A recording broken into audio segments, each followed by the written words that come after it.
Assalamu alaikum students. I am Ariba. Today we will study the chapter number 1, Fundamentals of Chemistry. Firstly, we discuss the term science. What is science? Science जो है वो Latin word scientia से माखूज है, जिसका मतलब है knowledge.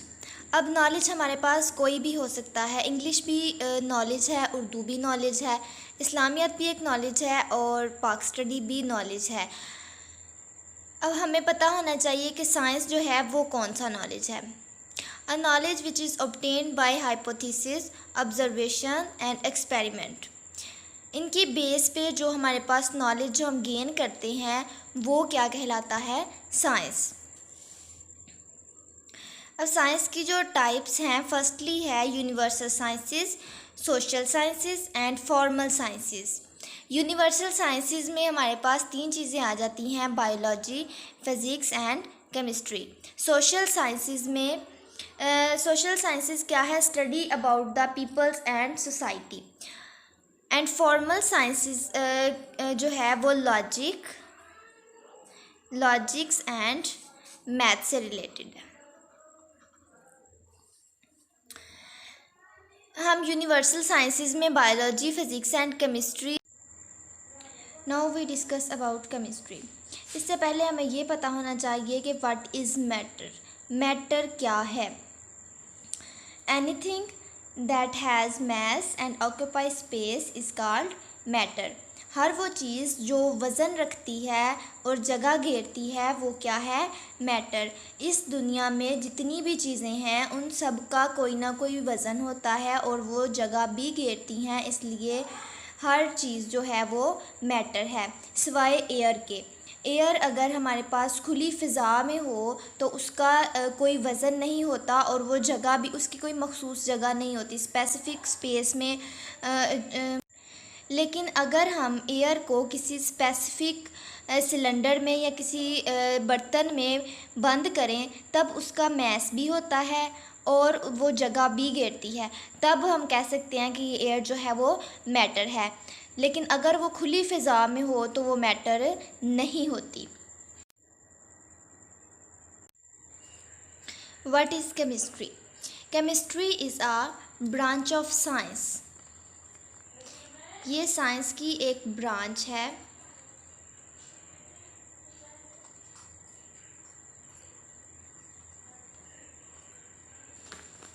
in which we study the composition of matter, structure of matter, properties of matter and reactions of matter.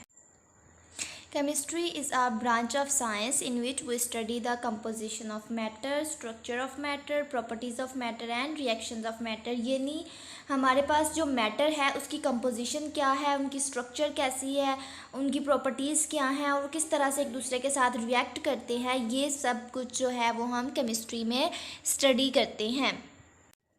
अगर हम कंपोजिशन ऑफ मैटर देखें तो कंपोजिशन ऑफ मैटर में हम ये देखते हैं कि कौन से पीस ऑफ मैटर मिलके क्या बना रहे हैं। यानी अगर हम वाटर को देखें तो वाटर का हमारे पास फॉर्मूला होता है H2O। इसकी कंपोजिशन क्या है? इसकी कंपोजिशन हमारे पास है H2+O2। तो इसमें हमारे पास दो चीज़ें मिल रही हैं, हाइड्रोजन और ऑक्सीजन। हाइड्रोजन और ऑक्सीजन मिलके क्या बना रहे हैं? वाटर। तो वाटर की जो कंपोजिशन है वो हमारे पास क्या आ जाएगी? 2H2+O2। अगर हम सोडियम क्लोराइड की बात करें 2NaCl, ये सोडियम क्लोराइड जो है उसका फार्मूला है। इसकी कंपोजिशन की बात करें तो इसमें हमारे पास सोडियम और क्लोराइड आ जाते हैं। कंपोजिशन जो है वो हम इस चीज़ को कहते हैं कि कोई भी पीस ऑफ मैटर जो है वो किन चीज़ों से मिलके बना हुआ है, वो उस मैटर की कंपोजिशन होती है। देन हमारे पास है structure of matter. Structure of matter जो है वो डिपेंड करता है कंपोजिशन ऑफ मैटर पे। यानी जो भी कंपोजिशन ऑफ मैटर होगी स्ट्रक्चर ऑफ मैटर उसी तरह से होगा। अगर हम किसी भी मैटर की कंपोजिशन को चेंज कर देंगे तो स्ट्रक्चर ऑफ मैटर भी चेंज हो जाएगी। अगर हम स्ट्रक्चर ऑफ वाटर की बात करते हैं तो इस तरह से हाइड्रोजन जो है वो ऑक्सीजन के पास एक लोन पेयर होता है और हाइड्रोजन जो दो हाइड्रोजन के एटम्स होते हैं वो ऑक्सीजन के साथ मिलते हैं और इस तरह से ये स्ट्रक्चर बन जाता है। अगर हम वाटर के फॉर्मूला में या उसकी कंपोजिशन में किसी भी किस्म का कोई चेंज लेके आते हैं तो इसकी स्ट्रक्चर भी चेंज हो जाएगी। इसके बाद हमारे पास है properties of matter. Properties of matter matter की फ़िज़िकल स्टेट से रिलेटेड है। फ़िज़िकल स्टेट यानी हम ये ऑब्ज़र्व कर सकें कि वो मैटर जो है उसकी स्मेल कैसी है, उसका टेस्ट कैसा है, यानी जो फिज़िकली हम ऑब्ज़र्व कर सकते हैं उसकी फ़िज़िकल स्टेट को, वो हमारे पास होती हैं प्रॉपर्टीज़ ऑफ मैटर। देन है reactions of matter. Reactions of matter क्या है कि किस तरह से कोई भी दो पीस ऑफ मैटर रिएक्ट करते हैं और उसके रिएक्ट करने के बाद हमारे पास कौन सा प्रोडक्ट जो है वो बनता है। वो सारा प्रोसेस जो है वो रिएक्शन ऑफ मैटर में हम डिस्कस करते हैं। रिएक्शंस ऑफ मैटर में दो पीस ऑफ मैटर या दो से ज़्यादा पीस ऑफ मैटर जो हैं वो एक दूसरे के साथ रिएक्ट करते हैं और कोई न्यू प्रोडक्ट जो है वो बनाते हैं।